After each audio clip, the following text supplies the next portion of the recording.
It is possible na temporarily detained kasi when you cross a border, sometimes in the Schengen area, they really do checks, no? Sometimes spot checks kasi kapag nakapasok ka na.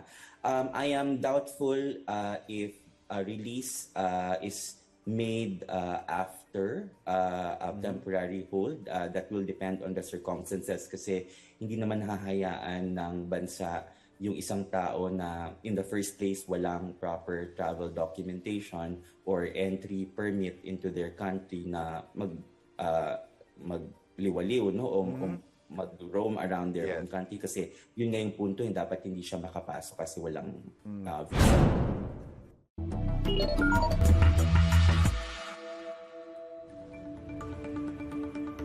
Pilipinas, gising na. Isa pa rin po sa mainit na pinag-uusapan ngayon ng bayan ang pagpapauwi kay Zaldico. Ngayong araw nakatakda ang pulong ni DOJ Acting Secretary Frederick Vida at kanyang counterpart sa Ministry of Justice ng Prague sa Czech Republic. Yan ang pag-uusapan, lilinawin, hihimayin natin. On record, sa unang hearing. At ngayong umaga, mga kapanayan po natin, Head ng International Criminal Law Program ng UP Institute of International Legal Studies, Attorney Michael Tew. Attorney Tew, good morning. Thank you for joining us this morning. Magandang umaga, Ivan, at sa lahat ng mga nanonood. Attorney, we are on record now. Simulan po natin kung paano tayo napunta sa sitwasyong ito. Inanunsyo po kasi ng Pangulo noong April 16 na huli na si Zaldico. Ang post, exact words do sa post, he is now detained in Prague after crossing into the Czech Republic without proper documentation and is currently in the custody of Czech authorities. Ngayon po, nagkakatalo sa terminology eh. Hindi daw arrested at hindi rin daw detained, but there is deprivation of liberty up to a certain degree. Please make us understand, Attorney, ano ba ang pagkakaiba ng mga terminong ito or are these merely play of words?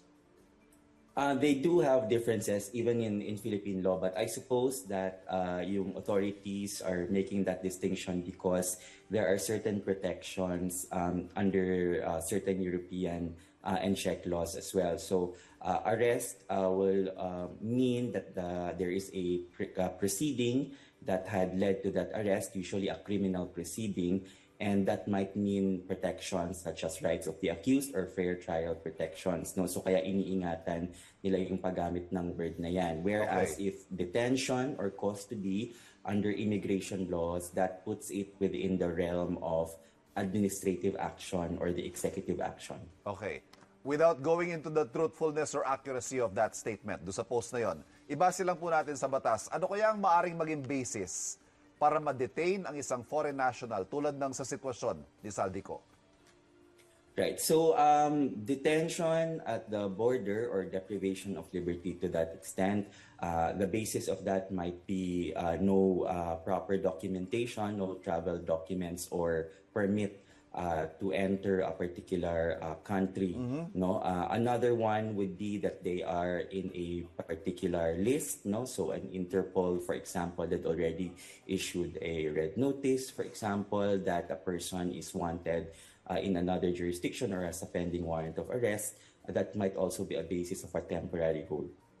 Posible ho kaya na at that particular point, naka-detain nga o na-hold nga, pero pinakawalan din eventually? It is possible na temporarily detained kasi when you cross a border, sometimes in the Schengen area, they really do checks, no? Sometimes spot checks kasi kapag nakapasok ka na. I am doubtful if a release is made after a temporary hold. That will depend on the circumstances kasi hindi naman hahayaan ng bansa yung isang tao na in the first place walang proper travel documentation or entry permit into their country na magliwaliw, no, o mag-roam around their own country kasi yun nga yung punto, yung dapat hindi siya makapasok kasi walang visa. Ang sinasabi ng DILG, all this time meron daw Portuguese passport si Ko na dinanay naman ng Portugal, and of course sa Philippines naman, cancel na rin ang passport niya. So, ano kaya ang ginagamit niyang passport? Right. I would think it's nung pumasok siya, meron pa siyang travel documentation, may Philippine passport pa siya. This is only speculation, no? Kasi Yes. hindi ka talaga, I mean, all of us know that that's the first requirement. That's the first thing that immigration or border control will ask for, your travel document. So I suppose that at the time that he entered the Schengen area, meron pa siyang travel document, and that would have been the Philippine passport, and it was only canceled subsequently. So, ngayon po ang sitwasyon natin, Attorney Chu, nandun si DOJ Acting Secretary Vida for high-level coordination efforts. Ano ba yung mga possibilities? Ano yung mga remedies available to the Philippine government para ma-accomplish natin itong objective na ito? Doon tayo sa first scenario, Attorney. Let us assume nandun pa nga si Zaldico. Right. Assuming that he is there, merong possibly three paths. No, the first one is really just the enforcement of the immigration laws of the Czech Republic and the Schengen area. So ito yung deportation or removal kung nandoon na siya sa jurisdiction ng Czech Republic, no, Okay. because of no travel document. The other path is yung diplomatic negotiations, no. Itong usapan na to is between two different sovereign countries, no. Ang isa ay state of nationality noong subject nitong kanilang negotiation. The other one is where the person is found, presumably, no. Okay. So they can diplomatically negotiate on the transfer of this person, especially kung totoo talaga na walang Portuguese passport o walang nationality in the EU itong taong ito. So wala masyadong interest yung Czech Republic na panghawakan siya.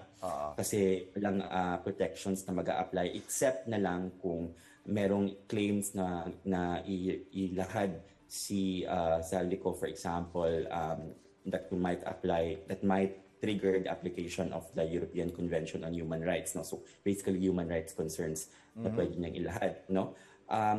Part of that diplomatic negotiation also is the ability of these two countries to negotiate for extradition on an ad hoc basis. So Okay. kahit walang extradition treaty, they, as two equal sovereigns, they can negotiate na for this purpose only. Ito yung ad hoc, no?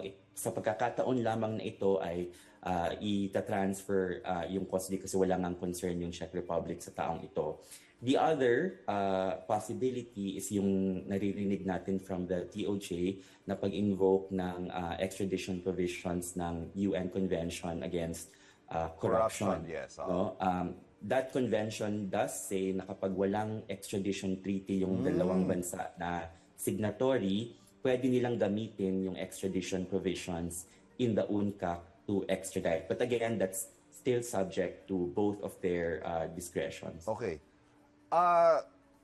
Ito ho ay assuming na walang gagawin si Zaldico, pero presumably siya po ay susubukan niyang pigilan ang mga efforts ito ng Pilipinas to bring him back. How straightforward are these remedies available to the Philippines, Attorney? It's not going to be straightforward because we don't have visibility of Czech law kung ano yung protections, no. So kasi Europe in general have protections against, for example, itong tinatawag natin na non-refoulement, no, yung hindi mo pwedeng ibalik o i-return ang isang tao sa pinanggalingan niya kung merong well-founded fear of persecution, for example. Pero napakataas na bar yan. Persecution, hindi prosecution. Yes. No? So kailangan tinutuligsa siya. So pwede niyang i-claim yon. Hindi din natin alam under Czech law kung ano pang mga protections nila na available to non-Czech citizens. Kasi usually may mga ganyan na protection. Even under Philippine Constitution, di ba, meron tayong mga protection on due Yes. process, na hindi mo basta-basta mare-remove yung isang tao kapag walang pinagdaan ng determination, walang evidence. So, pwede din i-raise yon under Czech law. So, pwede siyang pumunta to a Czech court. Asylum? To Yun ba yung avail asylum, those- Attorney? Yes, asylum iba pa yon. Iba pa yung asylum, is- okay. Oo.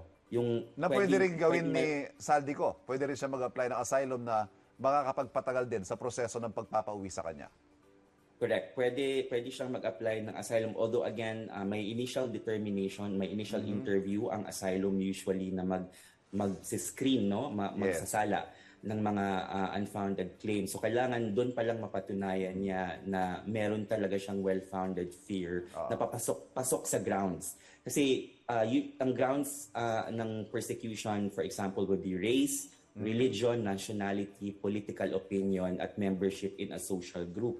Parang sa limang yun, hindi siya pasok. Bukod na lang sa kung makapagpresenta siya ng grave human rights violation na mangyayari sa kanya Alright. kapag in-return siya.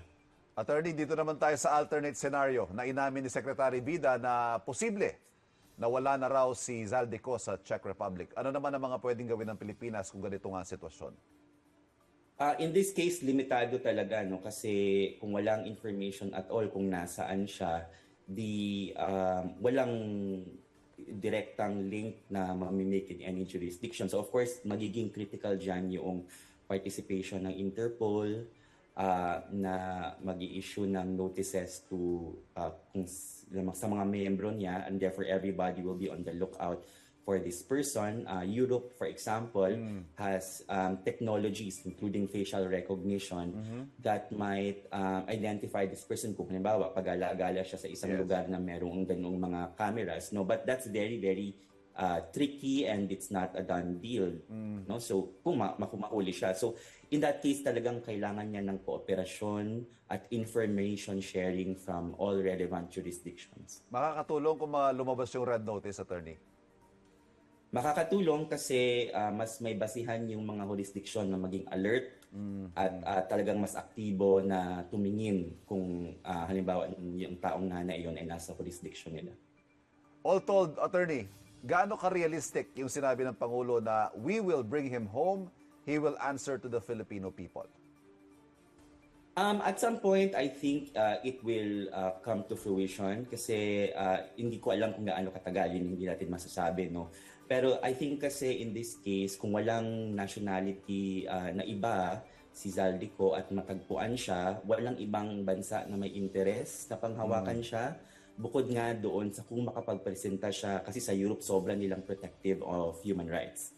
So kapag makapagpresenta siya ng kaso na i-violate yung grave violate yung kanyang human rights sa Pilipinas, maybe, but that's a very, very high bar. So sa tingin ko uuwi naman siya at some point kung matagpuan siya. Hindi nga lang ganun kabilis, Attorney. No? That's correct. Attorney Michael Chu, maraming salamat for joining us this morning. Maraming salamat. Ang mga isyong pinag-uusapan, lilinawin at hihimayin natin on record sa unang hirit.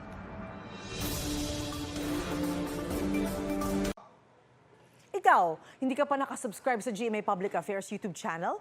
Bakit? Mag-subscribe ka na, dali na, para laging una ka sa mga latest kwento at balita. I-follow mo na rin ang official social media pages ng Unang Hirit. Salamat, Kapuso.